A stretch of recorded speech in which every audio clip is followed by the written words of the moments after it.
नमस्ते प्यारे बच्चों, आज हम कक्षा 7 का इंग्लिश का लेसन 2 पढ़ेंगे। इसका नाम है द वाइज मैन 1 और जो लेसन 1 है वो हम पिछली वीडियो के माध्यम से देख चुके हैं और पढ़ चुके हैं। अगर आपने नहीं देखा है तो आप चैनल पर जाकर देख लीजिए, आपको वो प्ले लिस्ट में मिल जाएगा। ठीक है, प्ले लिस्ट में आपको आने वाले सारे चैप्टर भी मिल जाएंगे। अगर आपने नहीं देखा है तो पहले लेसन 1 जाकर देखिए और फिर इस लेसन को भरिए। ठीक है, तो चलिए देखते हैं। आपके लिए ये पहले कुछ महत्वपूर्ण जानकारियाँ दी रखी हैं, इन्हें आप पढ़ लीजिएगा। ठीक है, एक बार फिर आगे बढ़ते हैं। आगे हमारे लिए दिए multiple choice question. Multiple choice question मतलब सही विकल्प चुनकर भरने हैं। इन 4 में से कोई एक उत्तर होगा। तो क्वेश्चन नंबर 1 है, who work for the Nawab of Bhopal. मतलब जो भोपाल के नवाब थे उनके लिए कौन काम करता था? तो कौन काम करता था? भोला काम करता था। तो इसका आंसर बी हो जाएगा। क्वेश्चन नंबर 2 है, what did the Nawab give to Bhola. मतलब नवाब ने भोला को क्या दिया? तो क्या दिया? अ क्लॉट दिया। तो इसका आंसर सी हो जाएगा।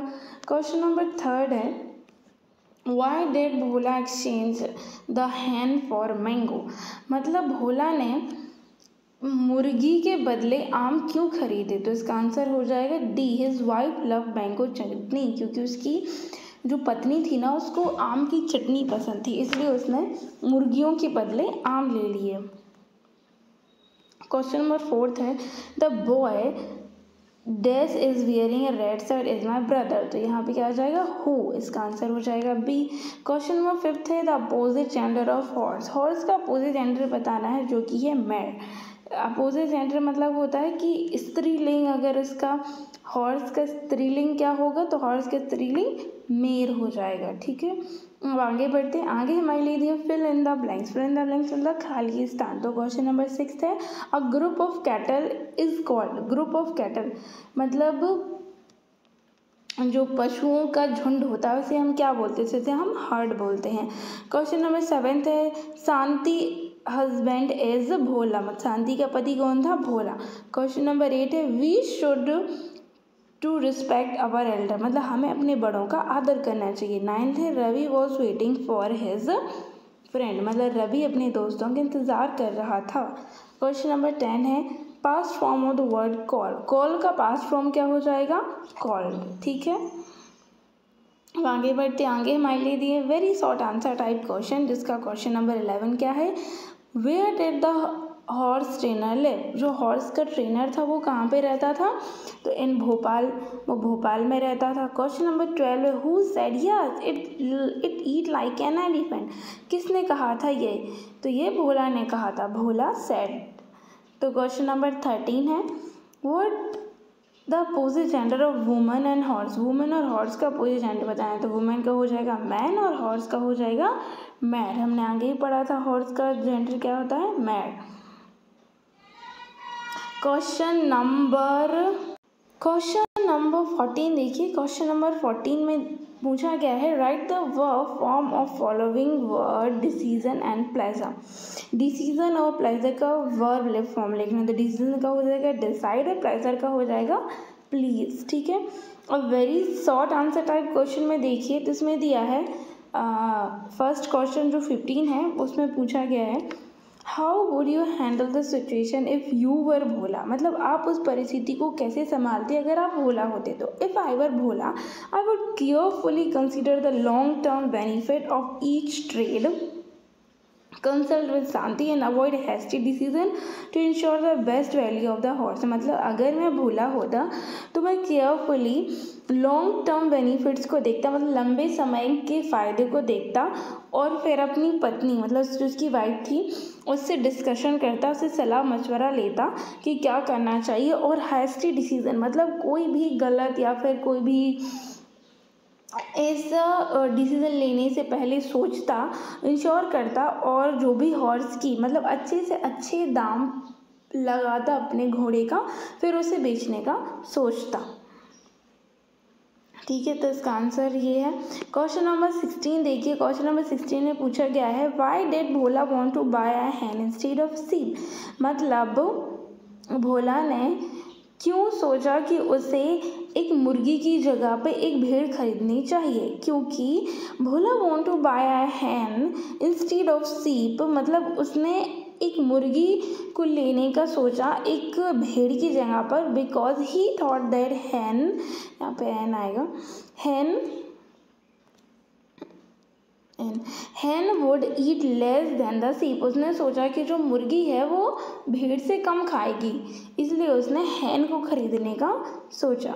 ठीक है, क्वेश्चन नंबर 17 है, what was the opinion of Bhola and his wife selling on the horse, मतलब भोला और उसकी पत्नी का क्या ओपिनियन था, मतलब क्या इरादा था एक हॉर्स को बेचने के लिए। तो क्या था, भोला एंड हिज वाइफ थॉट, भोला और उसकी वाइफ ने सोचा, feeding the horse was too expensive, मतलब एक घोड़ी को पालना पोसना और उसके खाने पीने के लिए, खाने पीने का जो खर्चा था वो बहुत महंगा हो रहा था, तो इसलिए उसने उसे बेचने का सोचा। And to avoid becoming poor, और उन्होंने सोचा कि अगर हम घोड़े को बेच देंगे तो हम गरीब भी नहीं होंगे।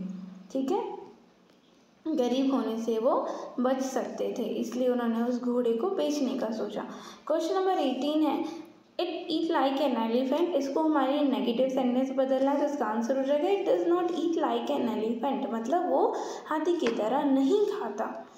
19 क्वेश्चन देखिए, 19 क्वेश्चन है जिसमें आपको ये पैराग्राफ दिया गया है, इसे पढ़ना है और आगे दिए गए क्वेश्चन के उत्तर देखने हैं। तो देखते हैं, पहला नंबर क्वेश्चन क्या है, who saw a woman with a sheep, मतलब एक औरत, एक किसने देखा एक महिला को एक भेड़ के साथ, तो Bhola saw a woman with sheep, Bhola ने देखा एक औरत को एक भेड़ के साथ। ठीक है, क्वेश्चन नंबर 2 है, Why did Bhola think of buying sheep, Bhola ने क्यों सोचा कि उसे भेड़ खरीदनी चाहिए। तो Bhola thought his wife would like to have a sheep in place of donkey, मतलब उसने सोचा कि जो उसकी पत्नी है उसको भेड़ पसंद आएगी, ज़्यादा उसको भेड़ पसंद आएगी एक गधे की बदौलत, इसलिए उसने भेड़ को लेने का सोचा।